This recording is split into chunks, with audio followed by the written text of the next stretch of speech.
Hi everyone, Lulamana coming to you today from my kitchen, and we're going to show off a very special banjo that I made. This is the Lacewood. This banjo has been 25 years in the making, because 25 years ago I had this block of Lacewood and I cut a banjo neck out of it, neck and headstock one piece, and I had a dowel stick, Lacewood dowel stick coming out the back. I was going to make a regular skinhead banjo out of it, but I didn't. I stopped right there and I thought there's something more that I want to do with this, and I put it aside. Well, recently in doing my cigar box instruments, I looked at this neck again and I thought, I originally wasn't going to have any kind of a truss rod in it, and the Lacewood was just going to be the fingerboard.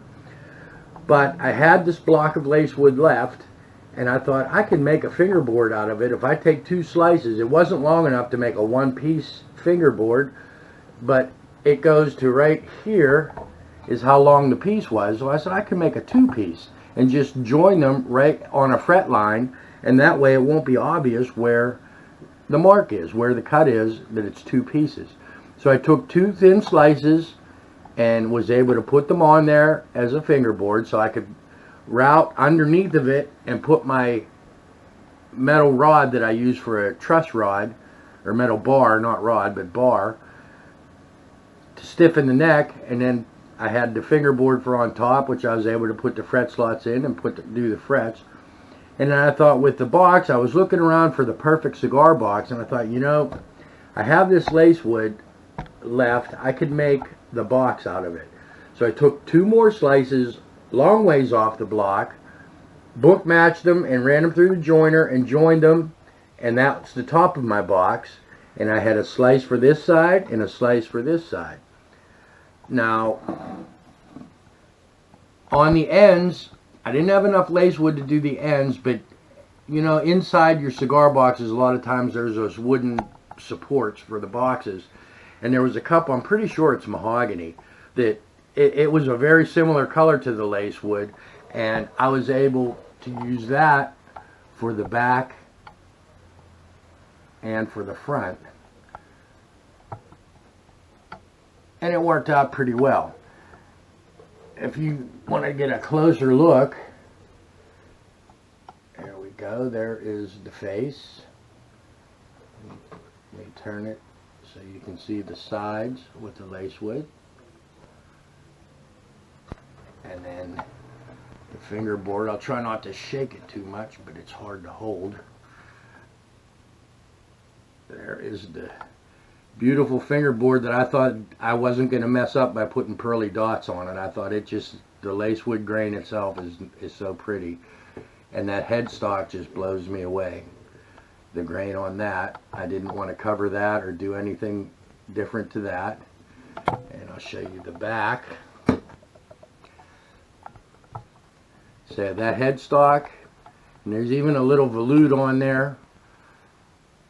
And the neck, that's all one piece of Lacewood, the back of that neck. Look how pretty that is. I have a cap, which is Lacewood, but this support, which goes all the way through the box, is oak, which I like to use oak there just for its strength and weight, so you don't get neck dive. It really helps. So that part's oak, but the rest is all Lacewood. For parts on it, I used all my suppliers for parts on this. From MGB Guitars, I got the flat pickup and the pearl knobbed tuning machines, and the wiring for the pickup. The 5th string peg came from the Bedford Banjo Shop, and from CB Giddy came the bone nut, these really neat pearly knobs, and the bridge. And this is one of those adjustable guitar bridges, and of course they don't make them 5-string for banjo, so I had to get a 6-string and remove one of the saddles to make it 5-string, but that made it really easy to line up. I just lined up my center line, which you can see by the joint, with the middle string, and it lined up perfectly. I had to put a little riser underneath of it No problem. I think from now on, I'm going to use these type of bridges on all my builds. They make it so much easier to set your string height and your intonation. It just, you know, adjust some screws and you're right there. As long as you have enough back angle on your neck, it's perfect. But I wanted to keep it pretty plain. I didn't want to put a lot of accoutrements on it because of the lacewood. I just wanted to show off the lacewood. I did put side dots because I need those for playing, you know, so you know what fret you're on. And I just used some white pearly guitar picks and made side dots for it. And like I said, I didn't want to put them on the fingerboard because I just think that fingerboard is beautiful, and I thought putting dots on it would break up that pattern and not make it so nice to look at. So this is the Lacewood banjo. Said 25 years in the designing and making, and now we're going to plug it in and we're going to hear what she sounds like.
You know, in playing this, these little cutouts kind of happened accidentally when I first put this fingerboard on. I wasn't sure what I was going to do, but if you notice when I was playing, that's perfect for my thumb. To hit that, I can yank on it, and even if I up-pick, it's perfect. So that was kind of a happy accident that came about, and we went with it, and it worked out very well. So, that's the Lacewood banjo.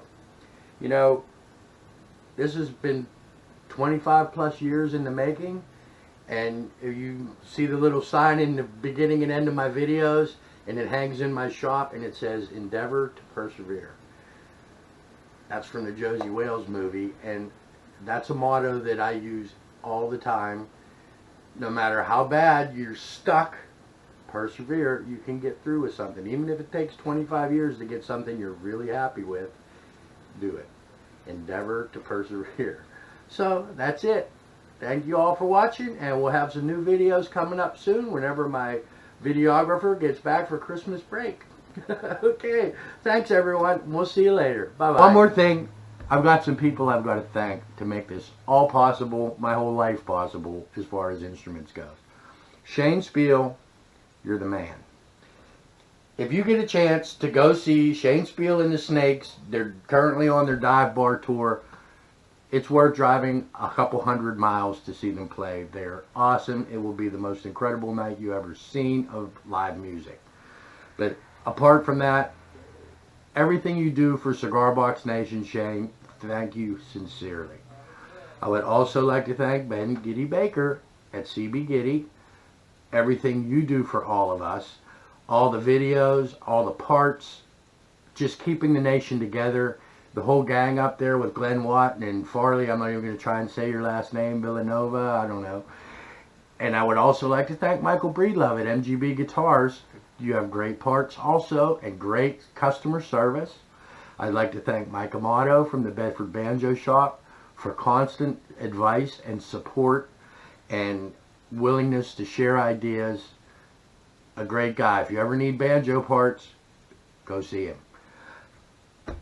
I would also like to give a special shout out to Rob Roble and Jim Morris You guys inspire me to no end. Jim, we have to get together this summer sometime and do some jamming. I would really, really, really like that. Casey Barron, also, I hope to make it to the Pennsylvania Cigar Box Guitar Festival one of these years and get to meet you in person and do some jamming with you.